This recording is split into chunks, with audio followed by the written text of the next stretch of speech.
Magandang araw mga kapatid. Dito tayo ngayon para review ng isang motor dito. Ito yung hinahanap din natin, yung bagong labas ng Aerox 155. Ito yung standard, no? Yung meron dito mga kapatid yung glossy black.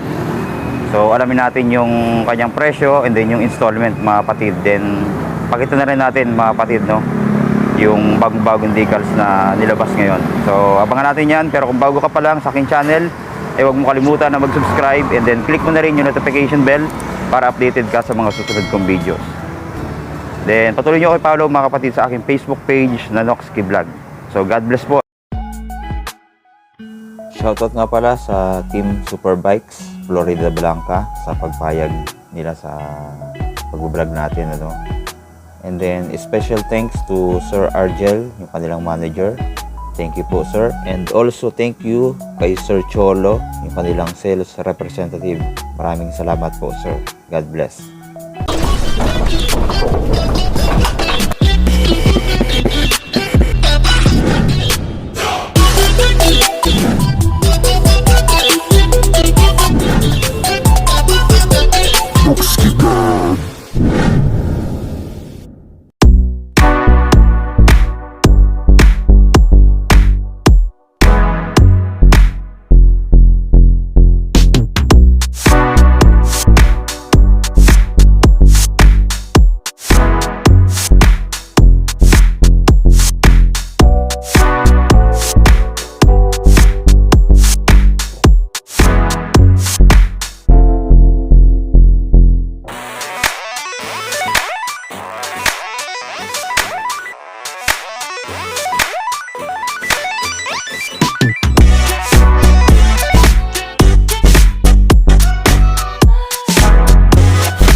So ito yung sinasabi ko mga kapatid na bagong kulay ng Aerox 155, no? Yung isang hinahanap natin yung may kulay parang blue dito yung mags niya. So wala pang dumadating, no? So iintayin din natin yon na ma-feature natin. Ito yung standard version, tapos glossy yung kulay niya, glossy black. Ito nga yung lumabas na decals ngayong 2022. Bago matapos ang 2022, naglabas pa si Yamaha ng bagong mga decals, no? So nagkasabayan sila ng mga ibang brand ngayon. Ito yung 155 niya dito. Maganda na, no? Ang ganda ng pagkaka font ng numbers. Tapos meron parang kulay blue dito. Tapos yung BBA variable valve actuation, ayan, nakalagay man dito. Tapos dito sa side na to, ito naman yung Mio Aerox. Tapos naghati din sila, ano dito, parang kulay silver, tapos black, then blue dito na may stripe. Ayan, ito yung lumabas na yun. Maganda rin tong glossy black, ano. Tapos may nakalagay dito sa likod yung liquid cooled nya. Then dito sa may taillight nakalagay yung kanyang logo ng Yamaha. Yung kabilaan pala yung nakalagay na liquid cooled niya. Tapos same pa rin naman mga kapatid ng specs ito, no. Yung signal light niya sa taillight, naka halogen bulb pa yan.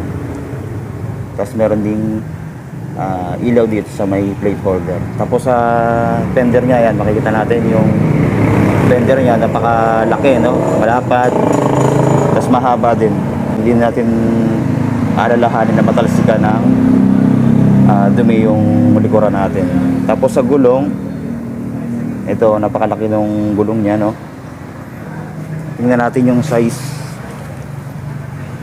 ng gulong dito. Ito, size niya ay 140 by 70 by 14. Tapos naka black na mags, then tubeless na yan mga kapatid. Tapos meron din siyang decals dito sa may mags, no, yung nakalagay na Aerox. So kahit hindi na tayo bumili ng mga sticker, no? Yung iba kasi nilalagyan pa. So ito, kinagandahan dito sa bagong labas nila, meron ng mga sticker dito sa mugs. Kaya wala ka nang halos isi-set up dito, naka-set up na.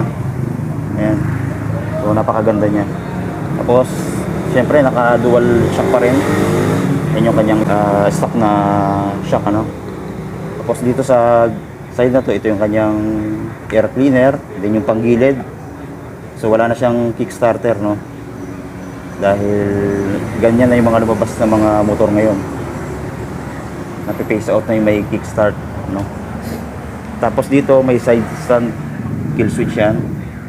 Then sa center stand niya, makikita naman natin, heavy duty, malaki yung spring nyo. Yan. Tapos ang makina nga ay 155cc.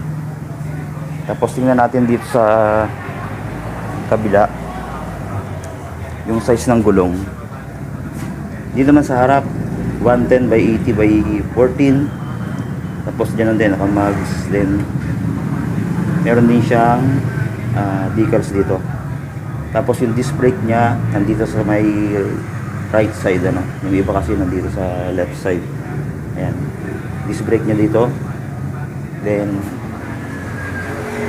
hindi pa to ABS, no. Itong nandito parang sensor to nung sa speedometer niya. Then naka single pot caliper. Ayan. Tapos sa fender sa harap, ayan, napakaganda, pa-sporty ng dating, no. Ayan. Tapos dito sa side na to, yung logo din ng Yamaha. Makita natin, no? Naka-premium nung datingan. Tapos doon, makita natin yung kanyang exhaust. So same pa rin naman ng dati, no. Matte black yung kulay ng heat guard niya. Then liquid cooled na, siyempre. Ayan. Then dito, tingnan natin yung kanyang mukha. Yan, makita natin. So same pa rin naman nung lumabas na 2021 version yung harap, pero sa kulay na lang nagkakatalo talaga. Ayan, dito yung kanyang daytime running light. Tapos LED na rin yung kanyang mga ilaw niyan, high and low, no. Dito sa harap, glossy yan. Yan, nakalagay na Aerox dito. Tapos may Yamaha dito sa gilid. Then logo ulit dito sa may harap ng Yamaha. Then ito, wala pa tong nakalagay na mini windshield. Meron yan dito, mga kapatid. Pagka kukunin natin, ilalagay po nila yan. Then naka blue core na, mga kapatid, no. Then meron din siya ditong safety lock sa kanyang preno, no. Then tingnan natin yung kanyang panel. Siyempre yung panel niyan digital na, no. Yung halos pinaganda na nga eh. Kung ma-operate lang natin, makikita natin yung kulay blue niya na panel, no. Tapos may logo din dito ng Yamaha. So lahat ng information, mga kapatid, makikita niyo na dito sa may kanyang panel. So ito yung makita natin dito yung turn signal light niya, no, kabilaan. Then yung speedometer, odometer, trip meter, nandiyan na yung oras, nandiyan na po. Then sa mga switch, meron siyang menu dito. Yan. Then high and low, turn signal light, busina. Then sa preno, ayan, yan nga. Tapos dito sa kabila, meron din siyang hazard switch. Then yung electric starter niya. Then yung throttle, ayan, makikita natin. Napaka lambot. Then preno ulit sa kabila.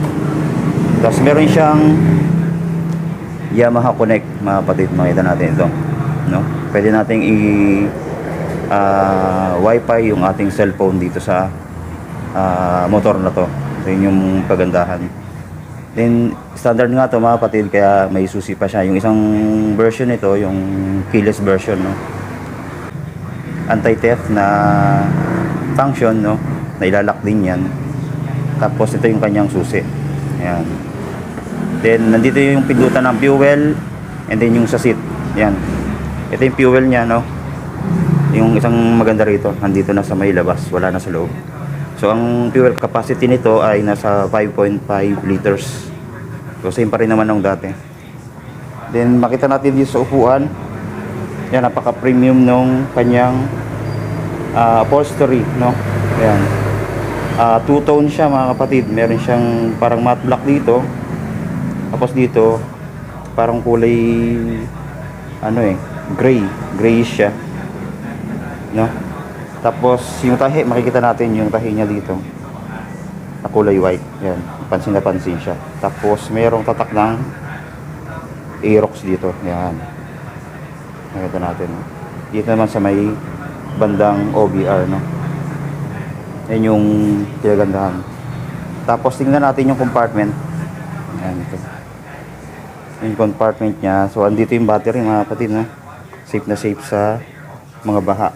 Tapos sa compartment, pakita natin, malaki din, no? Ito nga, nagkasya yung malaking box dito. So siguro kasya yung isang helmet dito, mga kapatid, no? So hindi natin maitatry. So ito yung mga ano dito, gamit nung Aerox. Dito tapos siguro yung windshield niya, yung side mirror nandito pa, no? Yung battery nandito, manual niya kasama na. So ayan, napakalaki, mga kapatid, kasyang kasya yung mga gamit natin dyan. So ayan po, mga kapatid, sa mga gustong kumuha, no, ng Mio Aerox na 2022 model, marami pa silang mga motor dito, mga kapatid, no? Ayan, meron silang Honda Click 160. Ito, meron sila dito yung ADB 160, yung bagong labas. Meron din sila, mga kapatid. Sa mga gustong mag-avail, punta na kayo dito. Ito, black naman ito, mga kapatid, yung ADB nila. So sa sunod, i-vlog na rin natin yan, mga kapatid. So ayan po yung branch nila dito sa Florida Blanca. Yan, yan sila, sir. So yun po, mga kapatid, maraming salamat sa panonood. God bless po sa ating lahat.